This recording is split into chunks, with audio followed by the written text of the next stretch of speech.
কাজির ভাত ও ভর্তা শতভাগ বাঙালিয়ানা। কি বলেন, একমত তো? শুক্রবারে মজার মজার খাবার মাছ মাংসের পর তারপরে যদি এরকম পরের দিন ভর্তা ভাত হয় তাহলে কিন্তু অনেক বেশি মজার হয়। এটা হচ্ছে কাজির ভাত, বিক্রমপুরের ঐতিহ্যবাহী একটা ভাত। আর এর সাথে হরেক রকমের ভর্তা থাকবেই। এই তো দেখেন, প্রথমেই আমি ডাল, আলু আর ডিমটা ধুয়ে সুন্দর করে একসাথে সিদ্ধ করে নিচ্ছি। আর এটা ম্যাক্সিমাম আমরা সকালেই করে থাকি, অনেক বেশি মজার হয়।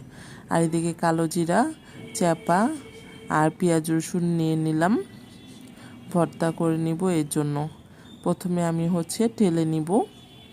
এই তো কড়াইয়ে সুন্দর করে শুকনো মরিচ ভেজে নিলাম। তারপরে বেশি করে পেঁয়াজ আর রসুন দিয়ে দিব। আমি একসাথেই ভেজে নিচ্ছি পেঁয়াজ রসুনগুলো।